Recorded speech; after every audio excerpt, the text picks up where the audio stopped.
Hello, everyone. Welcome back to another episode of the ABC Learning English podcast. I'm Anna, and I am so happy you are here with us today. And I'm Alex. It's great to be back. We have a very interesting topic today. It is something that happens to me all the time. Oh, really? What is that, Alex? Okay, Anna, imagine this. You are at home. It is Friday night. You are very tired. After a long week of work, you just want to relax, watch a movie, and eat some pizza. That sounds like a perfect Friday night to me. Right? But then your phone rings. It is a friend. They ask you to help them move furniture to their new apartment tonight. Oh, no. That sinking feeling. Exactly. That heavy feeling in your stomach. Your brain is screaming, "No, I am too tired." But your mouth, what does your mouth say? If I am honest, in the past, my mouth often said, "Sure, I can help." And then I felt terrible immediately. Yes. Why do we do that? We say yes when we really want to say no. That is the big question today. That feeling when you are stretched too thin, when you have too much to do, but you keep accepting more work, is dangerous. It leads to burnout. Burnout is a scary word. It means you are totally empty, no energy left. Exactly. So today, our mission is to help you master a new skill. It is a superpower, really. A superpower. I like the sound of that. It is the superpower of saying no, but not just saying no rudely. We are talking about saying no with confidence, without feeling guilty. Without guilt. That is the hard part for me. I always feel like a bad person if I say no. You are not a bad person, Alex. You are just human. Today, we will learn why this is so hard and how to do it simply and politely. Are you ready to learn this superpower? I am definitely ready. Let's unpack this. Okay, Anna, let's start with the core problem. Why is this such a big deal? Why can't we just say no and move on? It is a big deal because it affects our health. When we always say yes to others, we are often saying no to ourselves. We say no to our rest, our hobbies, and our own goals. That's true. If I help my friend move furniture, I'm saying no to my relaxing Friday night. Exactly. And if you do that one time, it is okay. But if you do it every day, at work and at home, you will break. You cannot pour water from an empty cup. You cannot pour from an empty cup. I like that idiom. It means if you have no energy, you cannot help anyone else. Perfectly said, Alex. But let's look at the roots of this problem, the deep reason why it is hard. Is it because we're just nice people? Partly, yes, but often it is deeper. It is psychological. It usually comes from a need for approval. Approval? You mean we want people to like us? Yes, we are terrified, very scared, that if we say no, people will stop liking us. We are afraid they will think we are selfish. Ah, that is a big one. Selfish. Nobody wants to be called selfish. Right. We want to be seen as a team player at work or a good friend in life. So we become people pleasers. A people pleaser. That is someone who always tries to make everyone else happy, right? Yes, but the problem is a people pleaser often makes everyone happy except themselves. They end up feeling resentful. Resentful. That means feeling angry because you feel used, right? Exactly. You do the favor, but you are angry inside while doing it. That is not good for you. And honestly, it's not good for your friend either. They don't want your help if you are secretly angry at them. That makes a lot of sense. So, what is the biggest mistake people make when thinking about this topic? The biggest mistake is misunderstanding what assertiveness means. Assertiveness. That is a big word. Can we explain it simply for our listeners? Of course. Many people think being assertive means being aggressive, pushy, or mean. Yeah, like someone who speaks loudly and demands things. No, that is aggressive. Assertiveness is the middle ground. Imagine a line. On one side, you have passive. Passive means you are too quiet. You let people walk all over you. You're like a doormat. Yes, a doormat. That is passive. On the other side of the line is aggressive. That is when you bully people to get what you want. Okay, so passive is too soft. Aggressive is too hard. Exactly. Assertive is just right. It's in the middle. It means you respect your own rights and needs, but you also respect the other person's rights and needs. So it's about balance, respecting myself and respecting you. Yes, and here's a key thing to remember. Self-care is not selfish. Say that again, please. Self-care is not selfish. Think about when you're on an airplane. The safety demonstration always says, put your own oxygen mask on first, before helping others. Ah, I see. If you pass out from lack of oxygen, you can't help the person next to you. Precisely. Saying no sometimes is just putting on your own oxygen mask. It is necessary for survival.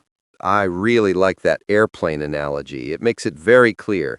Anna, do you have a personal story about this, a time when you learned this lesson the hard way? Oh, absolutely. I have many, but one sticks in my mind. A few years ago, I was very sick, just a bad flu, but I needed to stay in bed. Being sick is the worst. It is. And a good friend of mine called me. She was very stressed because she needed someone to watch her dog for the weekend while she went on an emergency trip. Oh no. You were sick in bed, but she needed help. That is a tough situation. It was. I felt so guilty because it was an emergency for her. So, what did I do? I said yes. You said yes while you had the flu? I did. And it was a disaster, Alex. I couldn't walk the dog properly because I was too weak. The dog was bored and barked all weekend. I didn't recover from my flu for 2 more weeks because I didn't rest. Wow. So you got sicker, and the dog probably didn't have a good time either. Exactly. And the worst part? I felt so angry at my friend. I sat there sneezing and coughing, thinking, why did she ask me? Doesn't she care that I am sick? But you said yes. I know! It wasn't her fault, it was mine. I didn't communicate. If I had said, I love you and I want to help, but I am too sick right now, she would have found someone else. That is a powerful lesson. Resentment can really hurt a friendship more than a simple no. What about you, Alex?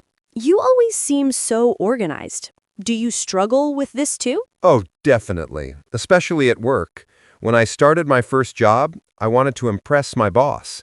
I wanted to be the super employee. The classic yes man. Yes. My boss would say, Alex, can you do this extra report? I said yes. Then 5 minutes later, a colleague would say, Alex, can you help me fix this spreadsheet? I said yes. Let me guess. You ended up staying at the office until midnight? Every night. And the quality of my work went down. I made mistakes because I was rushing to finish everything. My boss actually called me into his office. Oh dear.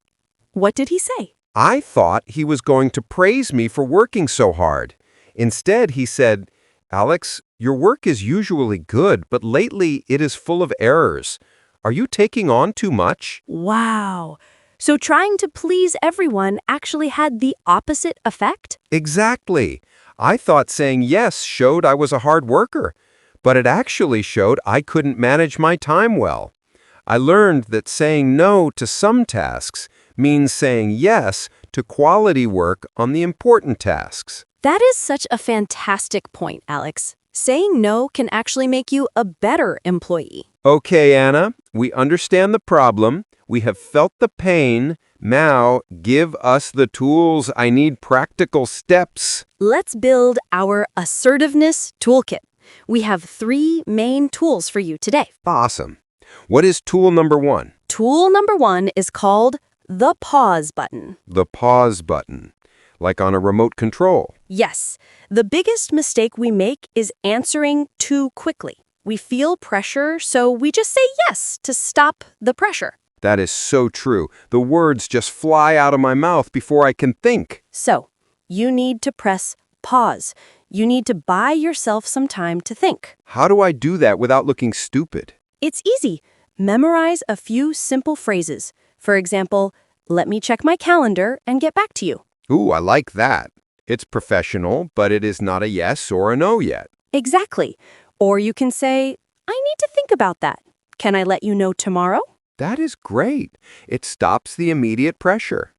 Okay, so I have paused, I checked my calendar, and I realized I really cannot do it. What is tool number 2? Tool number 2 is be direct and simple. Be direct and simple. Does that mean I shouldn't give a long list of excuses? Precisely. This is very important. Do not waffle. Waffle? That's a funny word. It means talking a lot without saying anything clear, right? Yes. If you give too many excuses, it sounds weak. For example, don't say, oh, I'm so sorry. I really wish I could, but my cat is sick and my car broke down and I might have another meeting. Yeah, that sounds like I'm begging them to believe me. It also gives them a chance to solve your problems. If you say, my car broke down, they might say, no problem, I'll pick you up. Oh, no. Then I'm trapped. Exactly. So keep it simple. Try this. I'm sorry, I can't make it on Friday. I already have plans. I have plans. Short and clear. And remember, plans can just mean relaxing on your sofa. You don't have to explain what the plans are. That is very freeing. I don't owe everyone my whole life story. Okay, but Anna, what about those really difficult people, the ones who don't take a no for an answer? For them, we need tool number 3, the broken record technique. A broken record? You mean like an old vinyl music disc that plays the same part of a song over and over again? Yes. Sometimes people will try to push you. They might say, oh, come on, please, just this one time. They try to make you feel guilty. Right. The broken record technique means you just calmly repeat your simple no. Do not get angry. Do not change your words too much. Just repeat. Can we role play this? I'll be the annoying friend. Great idea. Go ahead. Anna, please can you help me move this weekend? I really have nobody else. I wish I could help, Alex, but I am not available this weekend. But I'm your best friend. If you don't help me, I'll have to do it all alone. It will take forever. I understand it will be hard, but I am not available this weekend. Not even for 1 hour? I'm sorry, but I am not available this weekend. Wow. You didn't change your answer at all. You stayed very calm. And eventually, you stopped asking because the answer was clear. I didn't get emotional. I just stated the fact. That is powerful. It is not rude. It is just firm. Okay, one last quick question. How do I use this with my boss? I can't just say, I'm not available to my boss. True. At work, you need a special variation. Let's call it the positive redirect. Ooh, fancy. How does that work? Instead of just saying no, you offer a solution or ask for help prioritizing. Like what I should have done with my old boss? Yes. If your boss gives you too much work, you can say, I would love to do this new project, but right now my schedule is full with Project A and Project B. Which one should I stop so I can start this new one? Oh, that is brilliant. You are not saying, I won't do it. You are asking them to make the tough choice. Exactly. You are showing them the reality of your time. You're being a responsible employee, not a lazy one. Wow, Anna, we have covered so much today. My brain is full of new ideas. Let's do a quick recap for our listeners to make sure they remember the most important points. Absolutely. If you only remember 3 things from today, remember these. Number 1, self-care is a requirement, not a luxury. Put on your own oxygen mask first. Yes, you cannot pour from an empty cup. Number 2, clear is kind. Being direct and simple is better than giving long, confusing excuses. No waffling. And number 3, assertiveness protects your time wealth. You can always make more money, but you cannot make more time. Guard it carefully. Time wealth. I love that concept. My favorite actionable step today is the pause button. I am going to use that immediately. The next time someone asks me for something, I am going to stop, breathe, and say, let me check my calendar. It is a game changer, Alex. It gives you back control. Now, we want to hear from you, our wonderful listeners. Assertiveness is a journey, and we're all learning together. Yes, we want to know about your experiences. So here's our question for you today. What is one thing you need to say no to this week so you can say yes to yourself? Maybe it's an extra shift at work. Maybe it's a social event you don't really want to attend. Let us know in the comment section below if you're watching on YouTube. Writing it down is a great way to commit to it. Be brave. And if you found this episode helpful, please remember to hit that like button and subscribe to ABC Learning English. It really helps us create more lessons for you. Thank you so much for listening today. Remember, your time is valuable and you deserve to protect it. See you next time. Bye. Goodbye. Great work today. Keep going. Every lesson helps you improve your English. I'm excited to see you in the next video. Don't forget to like, share, and subscribe for more fun lessons. Keep learning and see you again soon.